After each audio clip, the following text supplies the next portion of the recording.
গোপীবল্লভপুরে খেলার মাঠ এবং মাঠ সংলগ্ন সরকারি ফ্ল্যাট সেন্টার দখল করার অভিযোগ উঠল গোপীবল্লভপুর ১ নম্বর ব্লকের বিডিও ও কিছু অসাধু ব্যক্তিদের বিরুদ্ধে। সোমবার বিকালে মিছিল পথ অবরোধের মাধ্যমে ঘটনার প্রতিবাদে সরব হলেন গোপীবল্লভপুর অ্যাথলেটিক ক্লাবের সদস্যরা। উল্লেখ্য, গোপীবল্লভপুরের বর্গিডাঙ্গা এলাকায় একটি ফুটবল মাঠ রয়েছে। মাঠের পাশে রয়েছে একটি ফ্ল্যাট সেন্টার। অভিযোগ, বিডিও এবং কিছু অসাধু ব্যক্তির উদ্যোগে ফ্ল্যাট সেন্টারের লোগো উঠিয়ে দিয়ে একটি বেসরকারি স্কুলকে দিয়ে দেওয়ার উদ্যোগ নেওয়া হয়েছে। পাশাপাশি ফ্ল্যাট সেন্টারের পাশে আরও নির্মাণ কাজ চালিয়ে মাঠকে সংকুচিত করা হচ্ছে বলে অভিযোগ তুললেন আন্দোলনকারীরা। অ্যাথলেটিক ক্লাবের সদস্যরা অভিযোগ করেন, এই বৃষ্টির মধ্যে মাঠে গাড়ি ঢুকিয়ে দেওয়ার কারণে এদিন বর্গিডাঙ্গার মাঠে ঝাড়গ্রাম লিগের টুর্নামেন্ট বন্ধ করে দিতে বাধ্য হয় আয়োজকেরা। তাই এদিন পথে নামেন অ্যাথলেটিক ক্লাবের সদস্য এলাকার মানুষজন। এদিন গোপীবল্লভপুর বাজারে বিক্ষোভ মিছিলের পাশাপাশি পথ অবরোধ করেন। দাবি তোলেন, মাঠের পাশে কোনো প্রকার নির্মাণ করতে হলে আগে মাঠকে স্টেডিয়ামে রূপান্তরিত করে তারপরে নির্মাণ কাজ হোক, না হলে গোপীবল্লভপুর অ্যাথলেটিক ক্লাব কোনো মতেই মাঠ দখল করতে দেবে না।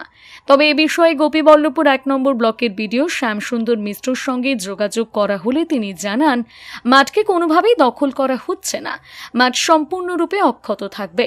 ফ্ল্যাট সেন্টারটি পরিত্যক্ত থাকায় সেটি জেলা প্রশাসনকে জানিয়ে মাল্টিপারপাস ইউজ করার পরিকল্পনা করা হচ্ছে। পাশাপাশি গোপীবল্লভপুরের মানুষের সুবিধার জন্য পাশে ৪০ লক্ষ টাকা ব্যয়ে একটি বিকল্প কমিউনিটি হল তৈরির পরিকল্পনা করেছে ঝাড়গ্রাম প্রশাসন। বিডিও আশ্বাস দেন, ব্লক প্রশাসন বর্গিডাঙ্গার মাঠের কোনোদিন কোনো ক্ষতি হতে দেবে না। আমাদের গোপীবল্লভপুর অ্যাথলেটিক্স ক্লাবের যে বর্গিডাঙ্গার যে মাঠটি রয়েছে, সেই মাঠটি গোপীবল্লভপুর অ্যাথলেটিক্স ক্লাব রক্ষণাবেক্ষণ করছে। সেই মাঠটিতে, সেই মাঠের যে ফ্ল্যাট সেন্টারটি আছে, সেই ফ্ল্যাট সেন্টারের লোগো উঠিয়ে দিয়ে সেই ফ্ল্যাট সেন্টারকে আমরা দেখতে পাচ্ছি, ওখানে ফ্ল্যাট সেন্টারকে কিডজি স্কুলে, প্রাইভেট স্কুলে পরিণত করা হয়েছে এবং কিডজি স্কুলের সাইডে আবার কনস্ট্রাকশন হচ্ছে। এইভাবে মাঠটিকে বিডিও সাহেবের চক্রান্তে এবং কিছু দালালের চক্রান্তে মাঠটিকে দখল করে নেওয়ার চক্রান্ত চলছে। এছাড়া মাঠের মধ্যে গাড়ি ঢুকিয়ে মাঠটাকে পুরো নষ্ট করে দেওয়া হয়েছে। কনস্ট্রাকশনের কাজ করার জন্য ট্রাক্টর ঢুকিয়ে মাঠটাকে একদম নষ্ট করে দেওয়া হয়েছে। এছাড়া আজকে গাড়ি ঢুকিয়ে গাড়ি ওখানে ফেসে গেছে, যার জন্য ঝাড়গ্রাম লিগের খেলা হতে পারলো না।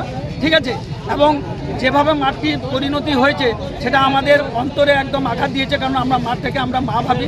আমাদের গোপীবল্লভপুরের মাঠ এত অঞ্চলে গোপীবল্লভপুর ব্লকের মাঠ, সেই ব্লকের মাঠে এর আগে থানার আইসি বা বিডিও সাহেবরা সবাই এসে আমাদের যে স্বাধীন ভারত সিল টুর্নামেন্ট হতো, সেই সিল টুর্নামেন্টে বিডিও সাহেব এবং আইসি সভাপতি এবং সহসভাপতি থাকতেন, বা এর আগের বিডিও বা আইসিও আমাদের মাঠে যত রকম খেলা হয় বা প্রশাসনের যত খেলা হয়, প্রাইমারি স্কুলের, হাই স্কুলের যত খেলা হয়, কলেজের যত খেলা হয়, সব খেলার জন্য আমাদের অ্যাথলেটিক্স ক্লাবের অনুমতি নিয়ে তারপরে খেলা শুরু করেন।